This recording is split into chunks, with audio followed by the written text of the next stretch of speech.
नमस्कार दोस्तों, स्वागत है आपका समाधान चैनल पर।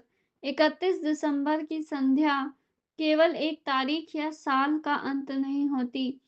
यह वह दुर्लभ समय होता है जब एक पूरा वर्ष अपने कर्मों, संस्कारों और अनुभवों को समेटकर विदा लेता है और एक नया समय जन्म लेने को तत्पर होता है। शास्त्रों में इस संधि काल को अत्यंत पुण्यदायी माना गया है, क्योंकि इस समय किया गया स्मरण, जप, कथा श्रवण और भक्ति कई गुना फल प्रदान करती है। विशेषकर से 31 दिसंबर की संध्या 6:51 का समय ऐसा माना गया है जब प्रकृति, समय और ब्रह्मांड की ऊर्जाएं एक विशेष संतुलन में होती है। इस क्षण में यदि मनुष्य गौ कथा सुनता है तो उसे केवल एक कथा सुनने का ही नहीं, बल्कि 33 करोड़ देवी देवताओं की संयुक्त कृपा प्राप्त करने का अवसर मिलता है। यह समय उन लोगों के लिए वरदान है जो आने वाले वर्ष को शुद्ध, मंगलमय और सुखद बनाना चाहता है। सनातन धर्म में गौ माता को साधारण प्राणी नहीं माना गया है, बल्कि उन्हें साक्षात माता और साक्षात देवी का स्वरूप कहा गया है। वेद, पुराण और उपनिषदों में बार-बार यह बताया गया है कि गौ माता के शरीर में संपूर्ण सृष्टि का वास है। उनके चरणों में पृथ्वी के समस्त लोक, उनके उदर में सभी तीर्थ, उनके सींगों में समस्त देवता और उनके दूध में अमृत का तत्व निवास करता है। यही कारण है कि गौ सेवा, गौ स्मरण और गौ कथा को भी यज्ञों, व्रतों और दानों से श्रेष्ठ माना गया है। जब कोई व्यक्ति श्रद्धा और विश्वास के साथ गौ कथा सुनता है, तो उसके भीतर स्वतः ही शुद्धता, करुणा और धर्म का भाव जागृत होने लगता है। शास्त्रों में यह भी वर्णित है कि 33 करोड़ देवी देवताओं का निवास गौमाता में होता है। ब्रह्मा, विष्णु और महेश उनके सिंघों में निवास करते हैं। सूर्य और चंद्र उनके मस्तक में, गंगा, यमुना, सरस्वती और अन्य पवित्र नदियां उनके पूंछ में तथा समस्त वेद और शास्त्र उनके मुख में निवास करते हैं। इसलिए जब कोई व्यक्ति गौ कथा सुनता है तो वह अनजाने में ही सभी देवी देवताओं का स्मरण कर लेता है। यही कारण है कि गौ कथा श्रवण को ऐसा पुण्य कहा गया है जो व्यक्ति के जीवन के अनेक जन्मों के दोषों को भी छिन्न कर देता है। 31 दिसंबर की संध्या 6:51 का समय इसलिए भी विशेष माना गया है क्योंकि यह वर्ष का संधि क्षण होता है।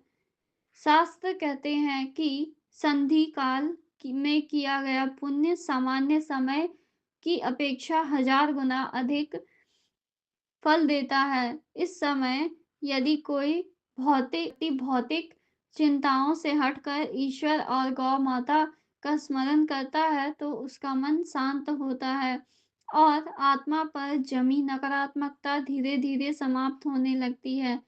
इस क्षण में सुनी गई गौ कथा न केवल कानों से बल्कि हृदय और आत्मा से जुड़ जाती है और व्यक्ति के आने वाले वर्ष की दिशा को सकारात्मक बना देती है। कहा जाता है कि जो व्यक्ति इस शुभ समय में गौ कथा सुनता है, उसके जीवन में चल रहे कष्ट, मानसिक अशांति और अज्ञात भय धीरे-धीरे समाप्त होने लगते हैं। उसकी बुद्धि शुद्ध होती है, निर्णय लेने की क्षमता बढ़ती है और जीवन में धर्म व मर्यादा का संतुलन बना रहता है। गौ कथा सुनते समय यदि मन में सच्ची श्रद्धा हो, तो वह व्यक्ति बिना किसी कठिन तपस्या के महान पुण्य का अधिकारी बन जाता है। यही कारण है कि हमारे ऋषि मुनियों ने गौ कथा को कलयुग का सरल साधन कहा है।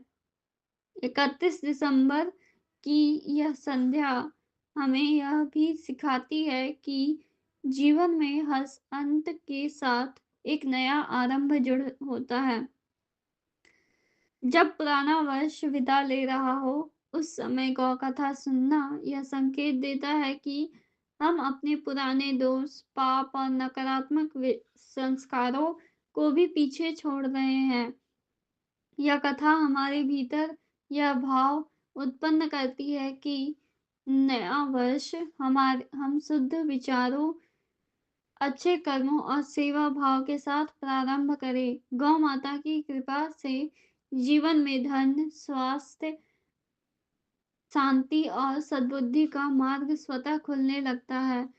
अनेक संतों और महापुरुषों ने अपने अनुभवों में बताया है कि गौ कथा सुनने से मनुष्य का अहंकार धीरे-धीरे गलने लगता है और उसके भीतर करुणा, दया और प्रेम का भाव जागृत होता है।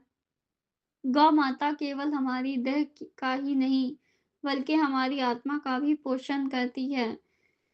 उनका स्मरण हमें यह याद दिलाता है कि जीवन केवल भोग के लिए नहीं, बल्कि सेवा और संतुलन के लिए मिला है।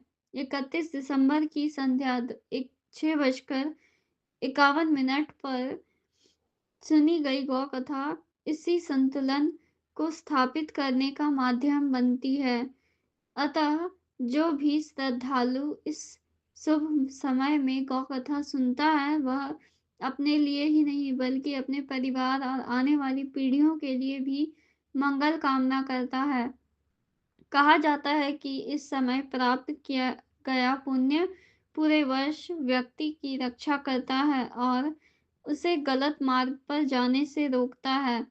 इसलिए इस दुर्लभ संध्या को व्यर्थ न जाने दे। शांत मन से श्रद्धा भाव से गौ कथा सुने और 33 कोटि देवताओं की कृपा को अपने जीवन में आमंत्रित करें। यही इस पावन समय का वास्तविक फल और सार है। वीडियो अगर अच्छा लगा हो तो चैनल को सब्सक्राइब करना ना भूलें। धन्यवाद।